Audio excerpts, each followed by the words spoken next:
Alright y'all, welcome back to the channel and to some more turkey patterning. And today we've got another shell and choke combo that we haven't run yet, so I'm definitely excited to see what it can actually do. Both the shell and this choke has done some very interesting things. We've seen some good performances with them. We've seen some bad with them. So putting these two together, I don't know where we're going to land. Could be good, could be bad, could be kind of in the middle somewhere. Either way, definitely need to test it and see what it can do because it might surprise us. So for the shell we've got out here today, I brought out some of the Browning 410 TSS shells. These are a 3-inch 13/16 ounce load of number 9 TSS shot going about 1100 feet per second. And these shells, they've shown us some pretty decent looking performance. They've also shown us some pretty poor performance. And I think that might just be a little bit of a quality control thing with these Browning shells. A lot of people have seen the same thing out of the same box. Some do well, some don't. So I don't know. I hope that they can do well today anyway, paired up with this choke and setup, but I don't know. We'll see what happens. And speaking of today's setup, I brought back out the Mossberg 500 410 turkey here with the Indian Creek 385 constriction turkey choke. And this Indian Creek has shown some good results and some not so good results, like I've said already several times. So I really don't know where we're going to land today. We could go either end of the spectrum, but I'm hoping that these two can pair up and actually give us a pretty decent looking pattern. But as for today's test, everything is the same as usual. I have the turkey target set up at 40 yards. I also have the chronograph, so we'll get our velocity. So let's get you guys set up with the view of the target. We'll take the shot, look at the chrono, and then go down and see how they actually performed. I really don't know where we're going to land with this combo. It really kind of could be anything. I hope it's good, but I don't know what to expect really. So let's go over here and shoot it and see what kind of results we can get.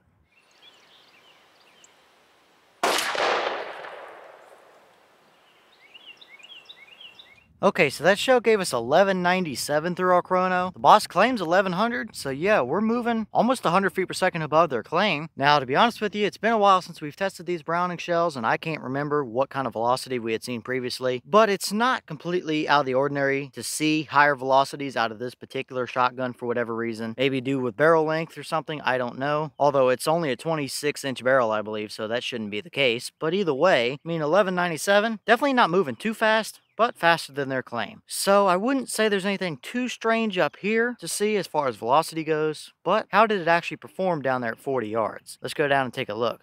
Alright, now we're down here at our 40-yard paper, and this is what we got. Now, we very clearly have a dead bird there. There's like 4 or 5 of them through the brain and another 1 or 2 down the spine. So absolutely would have gotten that turkey, no doubt about it. Looking at the overall pattern here, looks pretty decent. It's not the best 410 pattern we've ever gotten, but it's far from the worst either. We don't necessarily have a super hot core area. It's definitely a little bit more broad, and it is a little bit splotchy through our main core. I mean, it does give you a lot of leeway in coverage, but we do have these little splotches and strings of clumps of pellets together, but not terrible. Absolutely usable, that's for sure. The overall pattern isn't super massive or just blown completely wide open. We do see a couple little strings and flyers. There's a flyer down there at the bottom left and maybe a couple of these over here on the right, but for a 410 shell, that's not totally unexpected or terrible looking. And for a big box store, big brand name type of shell where you can go get it off the store shelf, that's not terrible. It's not quite into the realm of the herder shell range, but absolutely a usable turkey pattern out to 40 yards. And that's kind of the story with these Browning shells. Sometimes they give you this kind of performance where, yeah, it's absolutely usable. It might not be the ultimate 410 pattern, but there's not really any huge issues with it, while other times it's pretty disappointing looking. But for today's test,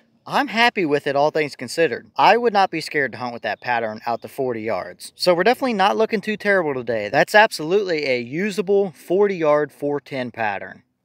Okay, and here's the wad from that shell, and as you can see, it looks a little bit rough. One petal bent way down backwards, this one over here on the left twisted like an airplane propeller, and this one is just not quite perfectly straight. And we still have a couple pellets stuck down in there in the bottom, which seems to be a common problem for these big name 410 shells especially. So definitely not what I like to see. I mean, did those 4 or 5 pellets make a difference today? No. But if you misjudge your distance, you might need those 4 or 5 pellets. And as for the rest of the wad here, it definitely looks a little bit banged up. I'm surprised we got as good of a pattern as we did with how this wad looks. Now, it's not totally surprising going through those Indian Creeks. They like to kind of bang things up a little bit like the kicks chokes kind of do. So it isn't completely surprising, but definitely not exactly what I would ideally want to see anyway, that's for sure. But clearly, I mean, it did well enough today to give us a usable turkey pattern, that's for sure.